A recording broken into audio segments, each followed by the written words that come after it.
संकल्पनेमधून सुरुवात झाली, तिची निर्मिती झाली असं म्हणे. त्याचं उद्घाटन झालं मी असं डिक्लेअर केलं. आणि हे जविकिरण काव्य मैफिल येणाऱ्या तरुण काव्य कवींना, साहित्यिकांना मार्गदर्शन करेल. समाजामध्ये एक सकस साहित्य पुन्हा एकदा निर्माण होण्याची प्रक्रिया सुरू होईल अशी मी अपेक्षा करतो. मी जवी पवार यांना शुभेच्छा देतो. त्यांच्या 80व्या वाढदिवसानिमित्त आणि 81 मध्ये पदार्पण करत असताना की त्यांना उदंड असं आयुष्य मिळो, आरोग्य अतिशय उत्तम राहो, की जेणेकरून समाजाची सेवा करता येईल, साहित्यकाची निर्मिती करता येईल. म्हणून त्यांना मंगल कामना करतो आणि शुभेच्छा देतो. सर्वांना माहिती आहे, महाराष्ट्रामध्ये, देशामध्ये जवी पवारांचं साहित्य आहे, मराठीमध्ये आहे. त्याचं ट्रान्सलेशन होऊन ते देशाच्या काही कान्याकोपऱ्यामध्ये गेलेलं आहे. आनंदाची बाब आहे बाबा, आता 7 समुद्रापलीकडं जवी पवारांचं साहित्य गेलं आणि त्यांची ह्या संस्थेने दखल घेतलेली आहे. मध्यंतरी मी अण्णाचे काही सदस्य इथे आले होते मुंबईमध्ये, त्यांच्याशी माझा संवाद साधला.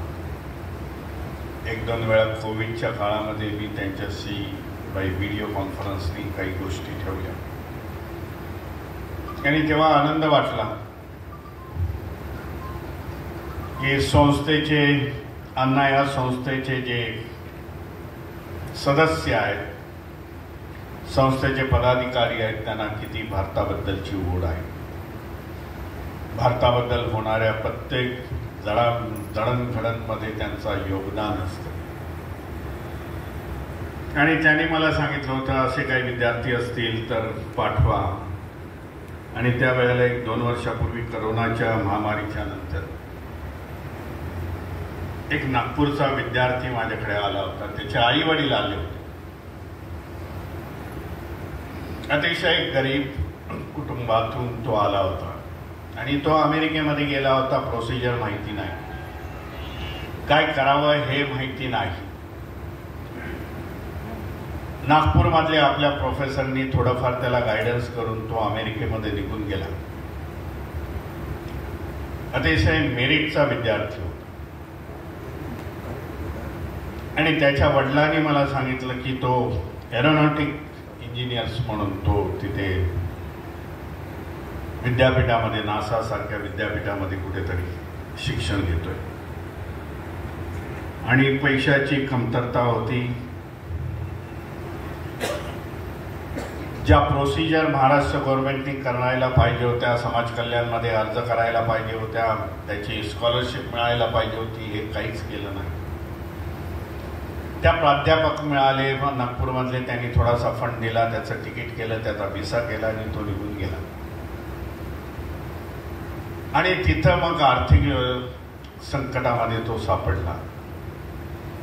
आणि त्यावेळेला मी अण्णा या संस्थेच्या पदाधिकाऱ्यांशी बोललो आणि मला आनंद वाटेल आपल्या सगळ्यांना सांगायला, आणि पोल मॅडमला देखील, की त्यांनी त्या विद्यार्थ्याला चांगल्यापैकी सहकार्य, आर्थिक सहकार्य केलं. आणि मी तेव्हा सांगितलं, बाबा नुसतं सहकार्य करत असताना काहीतरी लेखीबिडी लिहून घ्या. त्या विद्यार्थी पुन्हा अमेरिकेमध्ये स्थायिक होईल, कारण तो एरोनॉटिक इंजिनियर्स आहे. मोठ्या पगाराची नोकरी मिळेल, परंतु संस्थेने जो खर्च केलेला आहे तो त्याच्याकडून स्टेप बाय स्टेप काढ.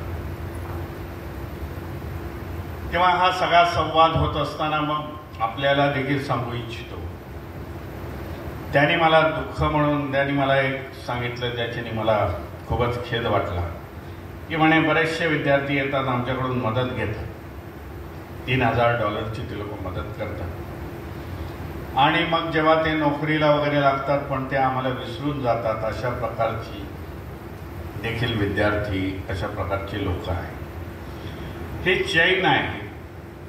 की एका विद्यार्थ्याला जर मदत केली, त्यांनी पुन्हा ते रिटर्न बॅक केले, संस्थेला पैसे दिले, तर त्याच्यामधून दुसऱ्यामधून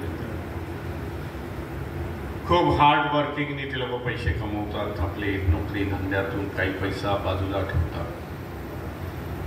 आणि अशा वेळेला ह्या